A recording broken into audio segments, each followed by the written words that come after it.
Welcome back, ladies and gentlemen. This is episode 18 of the One-on-Ones podcast on the Field of 12 Media Network, presented by BetRivers Sportsbook. I'm Harry Douglas. That's my boy, Coty Sensabaugh. And Coty, it's that time of the year, man. Semifinals. We have this game tomorrow. We got Georgia facing Michigan. Then you have Alabama facing Cincinnati. Alabama-Cincinnati is the first game. A lot on the line, a lot of things riding on these games. And I want to start with the first one, Coty. I want to start with the first game of tomorrow. That will be that will be Alabama facing Cincinnati at 3:30 p.m.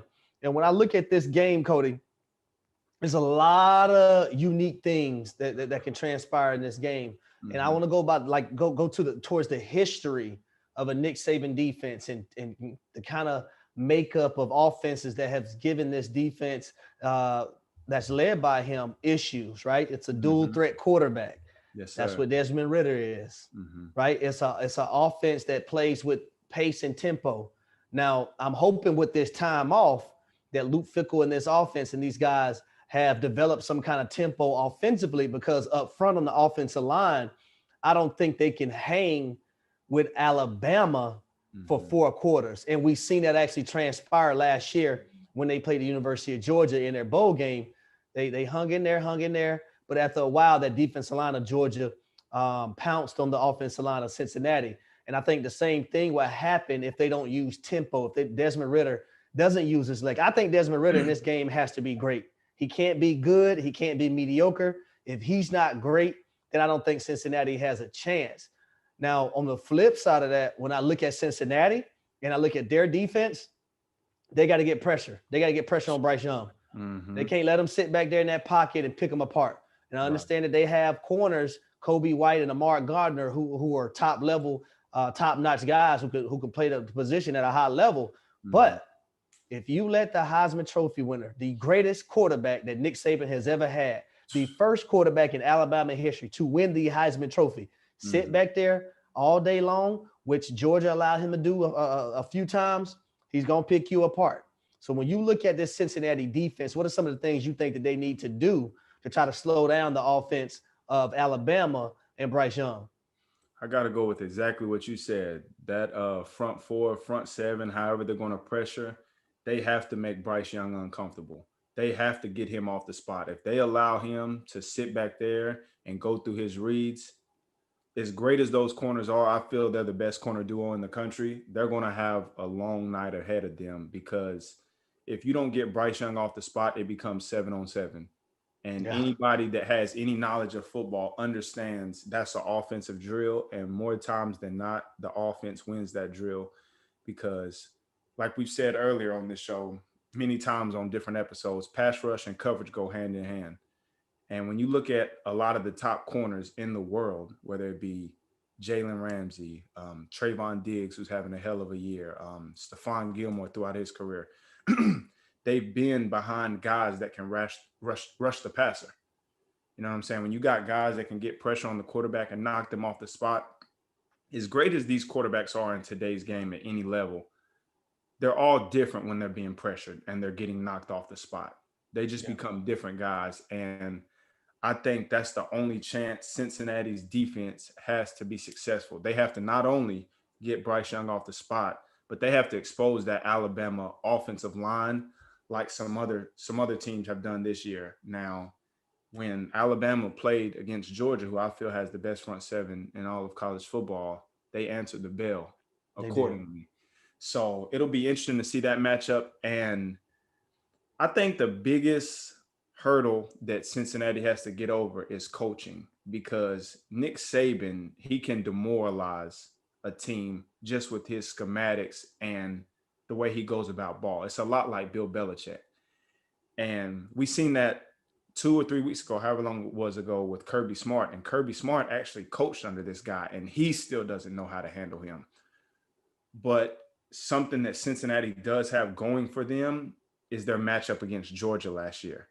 They fought for the majority of the game, and then as it went on, they kind of wore down. But I think this team, who had a lot of players from last year still on this team today, I think they can build off that. And I think that should give them confidence going into this game. Now, at the same time, Alabama is a completely different animal.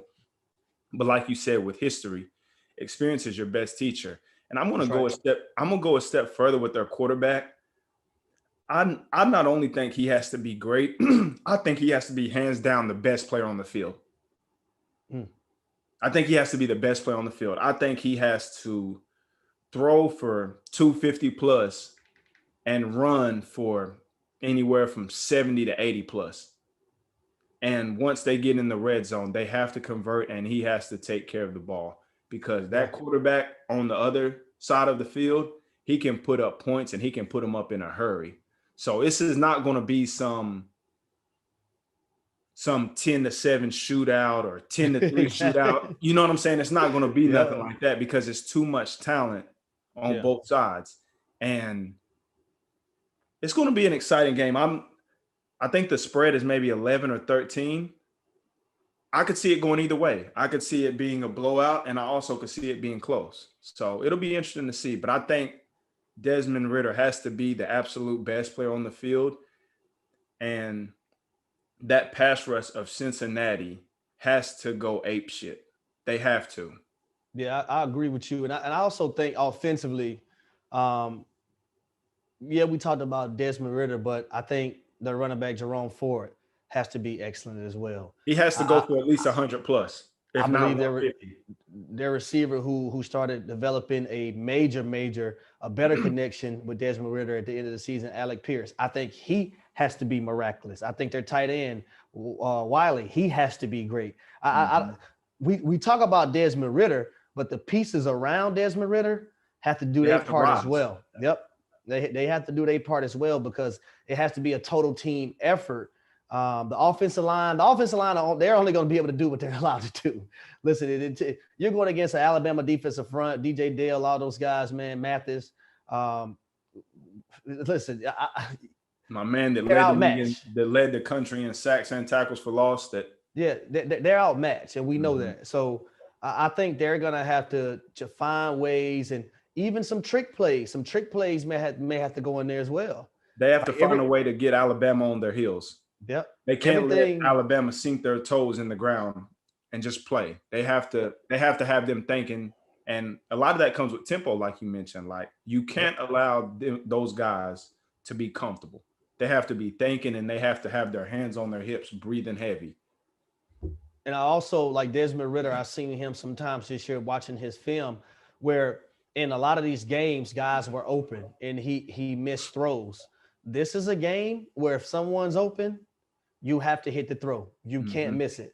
You got to convert on third downs, because if you don't, that lethal weapon over there named Bryce Young, who's just a sophomore and won that Heisman this year, he coming. He ready. He got a chip on his shoulder, because he wants a national championship under his belt with him at the helm, him being the leader of the offense. So I like this matchup. I can't wait for it, man. I can't. And even think about it. I mean, I've heard you say numerous times, and I've heard other people say he's the best quarterback that Nick Saban's ever had.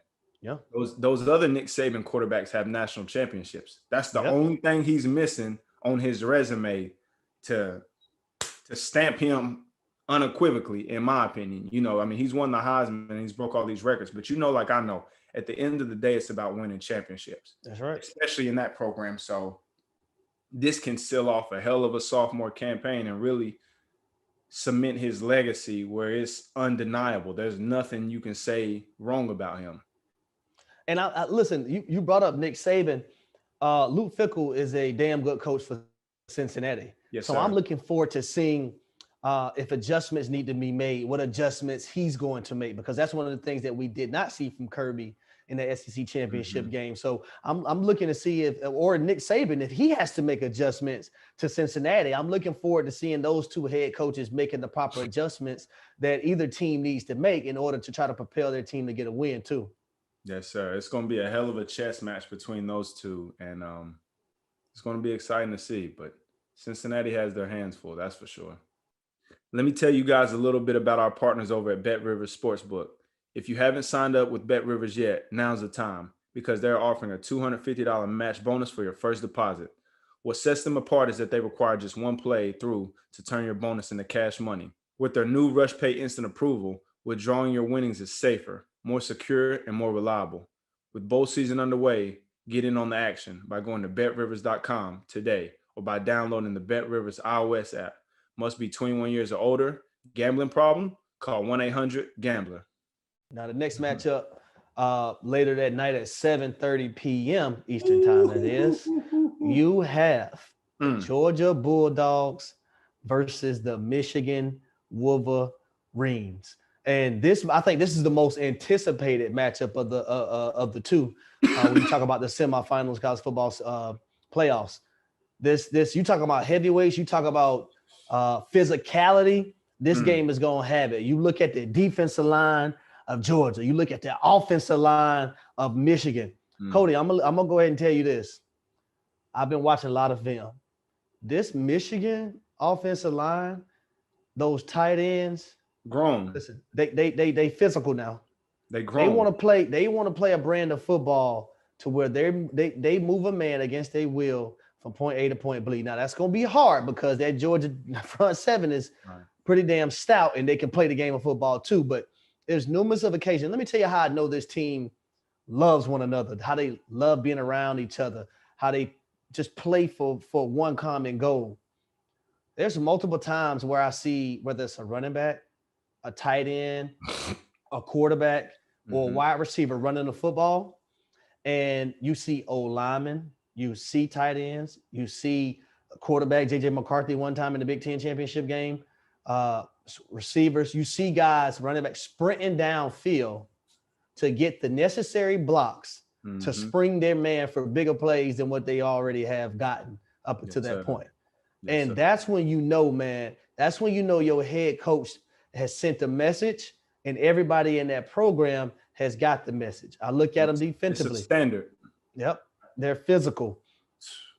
I seen a run that A.J. Henning had against Ohio State. I believe it was the first touchdown that Michigan scored. And the tight end, Eric All, number 83, he was the lead blocker. When he engaged with the defender, put his face mask on him, you see the defender head jerk back a little bit. Guess where he took him, Coty? To the water cooler. Took his ass to that Gatorade cooler. Took him to the sideline. Yes. And as a DB, that's right outside the hash, not far from the hash, took him all the way to the sideline. Man, listen. Physicality. For the fans out there that miss the old days of football, the two people in a phone booth fighting style of football, this is the game to watch. Because whoever wins this matchup up front will hands down win this game. Yep. And to be honest with you, I don't know which way it's going to go because both teams are literally so stout up front. It could go either way. The key to the game to me is going to be if Georgia's quarterback, Stetson Bennett, comes out and struggles just a little bit, what is Kirby Smart going to do? Yep. That's something I'm very intrigued to see. And one other thing, for Michigan, they better know where Bowers is at for Georgia. 100%. Because if they don't know where that young man is at, he can totally wreck a game from the tight end position.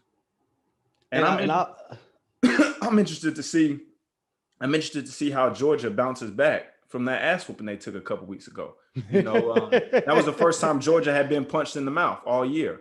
Facts. And they a team full of dogs. Without a doubt, you can't question that. So I'm excited to see how they bounce back. And I expect them to answer the call.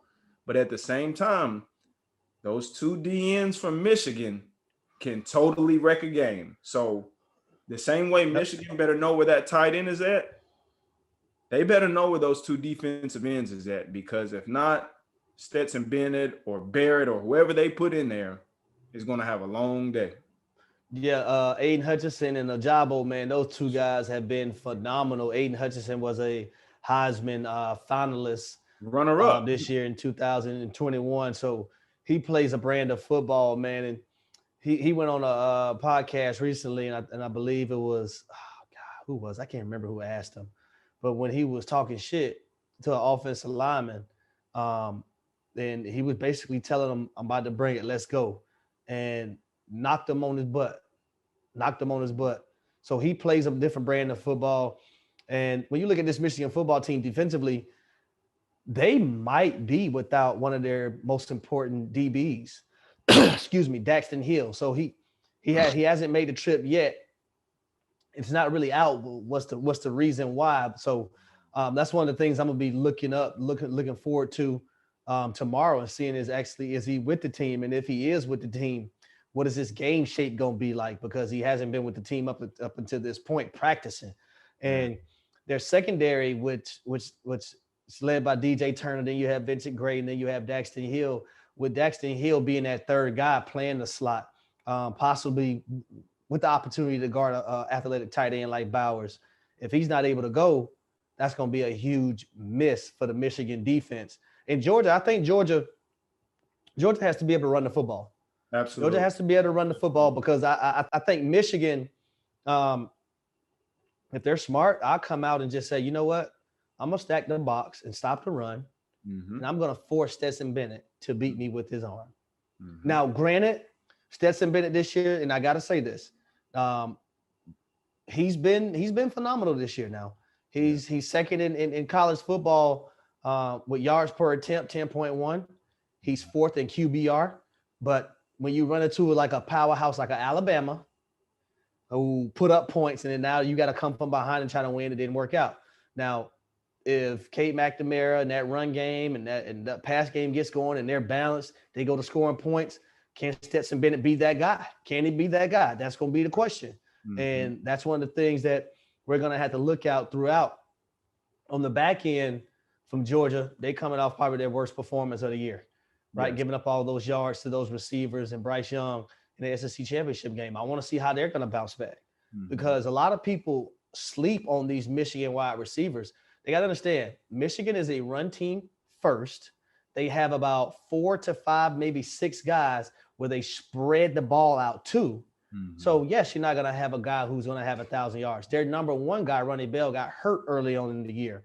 So I thought they did a great job figuring out how to do that. So Michigan, listen, when I look at Michigan, they're 2 quarterback deep with Kate McNamara and J.J. McCarthy. They got 3 running backs and Corum, Haskins, and Edwards. They got 4 to 5 wide receivers.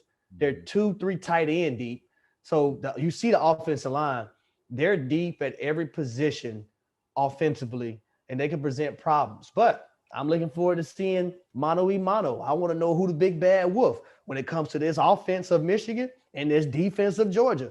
All for every game except the SEC championship, the defense for Georgia has been on point, right? They picked a bad game to have their worst game against Alabama, but they could come back in this game and redeem themselves. And I think the dopest part about this specific game is Michigan's strength on offense is Georgia's strength on defense. Yep. And vice versa. Yep. I think this is a better matchup for Georgia than Alabama. It is. Because Alabama obviously could run the ball, but their passing attack, it would have been like if Ohio State made it. You know what I'm saying? Yep. But man, this is gonna be a physical game. Like if you like big boy football, this is big on big. It ain't gonna be no fair dodging. Everybody knows who's who and what who's bringing to the table. It's no surprises or secrets in this game. So it'll be interesting. Guess what though, Coty? Go ahead. Listen, the first matchup we talked about, Alabama, Cincinnati, guess where it's going to be played at? Inside a dome, right? Weather's not going to be a factor. I'm down here in Miami right now. Oh, real weather nice down here, Coty. It's hot. I said, man, let me go out there and get a tan. I said, no, I'm dark enough. I don't need no tan. We're going to see where they conditioning level at because, like you said, Miami in December is different than Athens. And it's damn sure different than Ann Arbor, Michigan. Yep. So we'll see who's in shape. But, man, it is going to be some pads thumping tomorrow night. So I'm a hold off for making my predictions. I have a show tomorrow from 6:30 p.m. to 7:30 p.m. That's leading up actually to the game.